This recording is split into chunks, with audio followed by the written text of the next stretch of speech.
Hello and welcome to the video lecture. आज की इस वीडियो लेक्चर का टाइटल है क्लासिफिकेशन ऑफ निमेटोड्स। निमेटोड्स का वर्गीकरण। फाइलम निमेटोडा को हम सुपरफाइलम एस्कीहेलमिन्थिस में डालते हैं। इस सुपरफाइलम में और भी कुछ माइनर फाइला आते हैं जैसे गैस्ट्रोट्राइका, काइनोरेंका, नीमर्टीनिया, निमेटोमॉर्फा, प्लस जो मेजर फाइला है निमेटोडा। इनको कॉमनली हम राउंड वर्म्स कहते हैं और ये स्यूडोसिलोमेट्स होते हैं। निमेटोडा या निमैटीहेलमिन्थिस फाइलम का मतलब है थ्रेड लाइक। तो ये राउंड वर्म्स हैं, थ्रेड लाइक हैं। अखंडित देह पाई जाती है यानी कि अनसेगमेंटेड बॉडी पाई जाती है। ट्रिप्लोब्लास्टिक हैं यानी कि त्रिस्तरीय हैं। भ्रूण में 3 लेयर्स होती हैं, ectoderm, mesoderm and endoderms. Organ grade level का ऑर्गेनाइजेशन है इसमें। अंग इनमें बन चुके हैं और अंग तंत्र पाए जाते हैं। डाइजेस्टिव सिस्टम कंप्लीट है यानी कि माउथ एंड एनस दोनों ओपनिंग्स जो हैं वो पाई जाती हैं। रेस्पिरेटरी सिस्टम एब्सेंट होता है। ये सूडोसिलोमेट्स हैं। सीलोम मेसोडर्मल है लेकिन उसके आसपास जो आवरण है पेरिटोनियम वो उसका अभाव होता है और इनमें कंप्लीट सेक्सुअल डायमॉर्फिज्म पाई जाती है। नर और मादा दिखने में अलग अलग होते हैं। 2 वर्गों में 2 क्लासेस में विभाजित होता है, ए फैस्मिडा एंड फैस्मिडा। ए फैस्मिडा क्लास में जो कॉर्डल सेंस ऑर्गन है, सेंसरी ऑर्गन जिसे हम फैस्मिड कहते हैं, उसका अभाव होता है, जबकि फैस्मिडा में वो प्रेजेंट होता है। ए फैस्मिडा में एक्सक्रीटरी सिस्टम का अभाव होता है जबकि फैस्मिडा में ये प्रेजेंट होता है। और ए फैस्मिडा में कॉर्डल एडेसिव ग्लैंड प्रेजेंट होता है जबकि फैस्मिडा में इसका अभाव होता है। ए फैस्मिडा को आगे हम ऑर्डर्स एनोपोलाइडिया, डोरिलैमोइडिया, मर्मिटोइडिया, क्रोमेटोडोरियोइडिया, मोनोहिस्टेरॉइडिया, डेस्मोस्कोलिकोइडिया में विभाजित करते हैं, जबकि फैस्मिडा को हम आगे ट्राइकोरॉइडिया, डाइएक्टोफाइमाइडिया, रेप्डोइडिया, रेप्सोइडिया, ऑक्सीरॉइडिया, एस्कोरॉइडिया, स्ट्रोंगिलॉइडिया, स्पाइरोइडिया, ड्रैकनकुलॉइडिया एंड फाइलोरिडिया में विभाजित करते हैं। ज़्यादातर ये फ्री लिविंग भी होते हैं, मुक्त जीवी भी हैं और परजीवी हैं। कुछ मानव परजीवी जो इम्पॉर्टेंट हैं उनके चित्र इस प्रकार हैं, ये आपको दर्शाए जा रहे हैं। इनमें एस्कैरिस लुम्ब्रिकॉइडिस एक है। आप देख पाएंगे मेल एंड फीमेल जो निमेटोड्स हैं इनमें नर और मादा अलग दिखते हैं। सेक्सुअल डायमॉर्फिज्म जो है बड़ी क्लियर होती है। जो फीमेल्स हैं वो मेल से बड़ी होती हैं और मेल्स का जो पोस्टीरियर एंड है उसमें स्पेशल स्ट्रक्चर्स पाए जाते हैं जैसे बर्सा या स्पीक्यूल्स, और ज़्यादातर वो मुड़ा होता है। तो इस तरह से मेल जो हैं वो बड़े क्लियरली फीमेल से आइडेंटिफाई किए जा सकते हैं।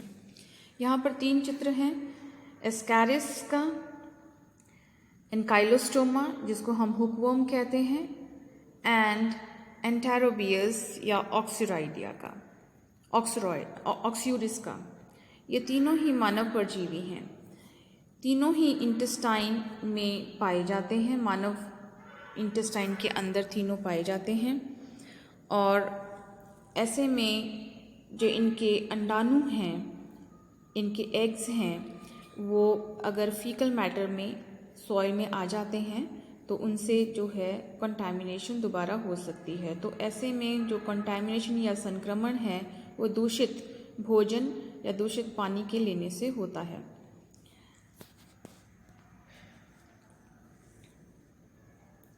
इस चित्र में आप एक और मानव परजीवी देख सकते हैं जिसको हम ड्रैकनकुलस कहते हैं, नाड़ुकृमि कहते हैं। राजस्थान में काफ़ी पाया जाता है। और दूसरा चित्र आप देख सकते हैं वचरारिया बैनक्रॉफ्टाई का, जिसको हम फाइलेरिया कृमि कहते हैं, जिससे हाथी पाँव होता है। ड्रैकनकुलस जो है वो सबकुटेनियस टिश्यू में पाया जाता है। ऐसे में जो फीमेल है वो सबक्यूटेनियस टिश्यू से होते हुए स्किन किसी भी स्किन के भाग पार्ट पर आ जाती है और अंडे देना शुरू कर देती है।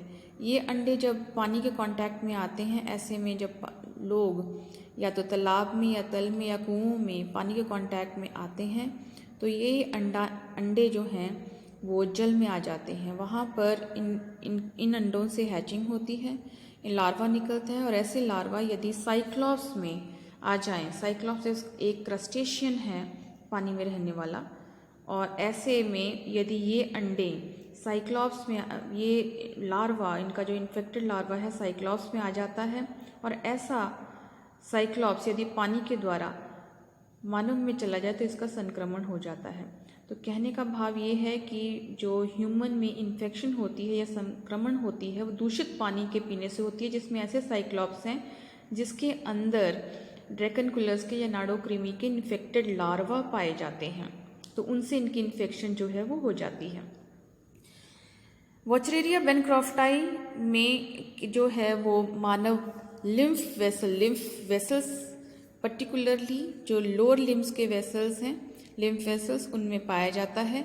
ऐसे में ये लिम्फ वेसल्स को जो मादाएं हैं ये ब्लॉक कर देती हैं और लिम्फ जो है एक जगह इकट्ठा होता रहता है, जिससे हाथ जो पाँव है उसका साइज़ या स्क्रोटल सैक का साइज़ जो है वो काफ़ी बड़ा हो जाता है और हाथी के पाँव जैसा लगना शुरू हो जाता है, इसलिए इसको हम हाथी पाँव की बीमारी कहते हैं।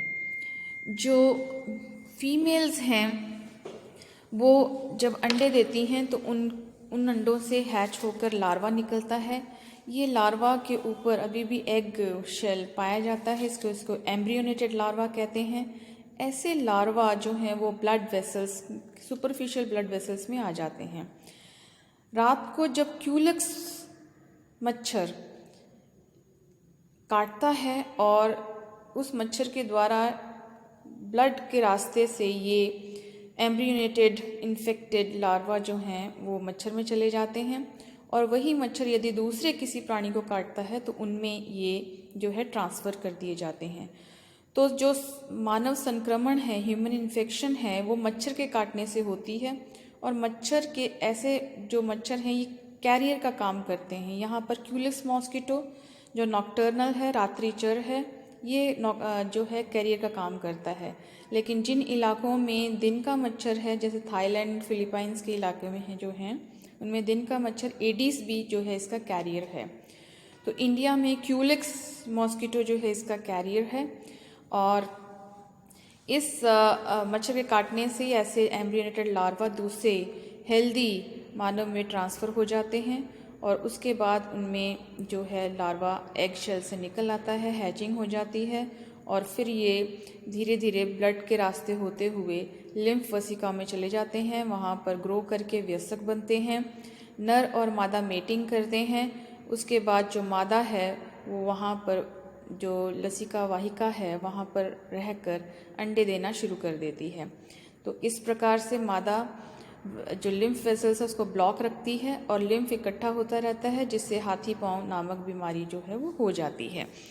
तो ये 5 परजीवी मैंने आपको यहाँ पर इस स्लाइड्स के द्वारा दिखाए।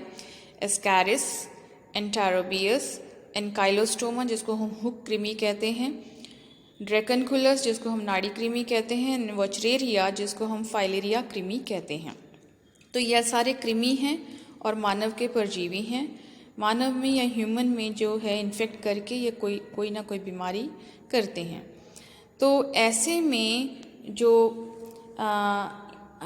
इंडिया में एक नेशनल डीवर्मिंग डे 10 फरवरी को मनाया जाता है। वो इसी इम्पोर्टेंस से मनाया जाता है कि हमें अपने नेशन को, राष्ट्र को डीवर्मिंग करना है, क्योंकि इनमें काफ़ी जो वर्म्स हैं, कृमि हैं, इसको हम एंटी हेलमिंथिस डे भी कहते हैं, कृमि दिवस या नेशनल डीवर्मिंग डे जो 10 फरवरी को मनाया जाता है।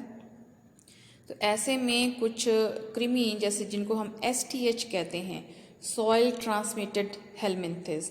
सॉइल ट्रांसमिटेड हेलमिंथिस जैसे आपको मैंने पहले बताया, एस्कैरिस, एंटेरोबियस, ट्राइक्यूरिस, एंड एनकाइलोस्टोमा। इन सभी के अंडे जो मल के रास्ते, फीकस मैटर के रास्ते ज़मीन में आ जाते हैं, सॉइल में रहते हैं, हवा वगैरह के चलने से वो दूसरे भोजन या पानी को दूषित करते हैं, और ऐसा भोजन पानी यदि हम अपने अंदर ले लें, मानव ले ले, तो उससे उसको संक्रमण हो जाता है।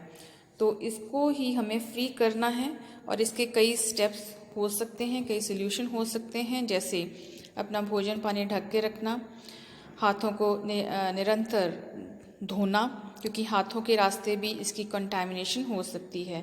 ऐसे में जो मानव मिट्टी में ज़्यादा काम करते हैं या जो बच्चे मिट्टी में ज़्यादा खेलते हैं, उनके नाखूनों के द्वारा इनका संक्रमण हो सकता है।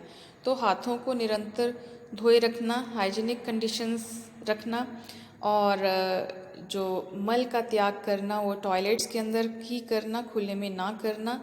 ये कुछ इसके इम्पॉर्टेंट स्टेप्स हैं जिस तरह से हम इस कृमियों की रोकथाम कर सकते हैं।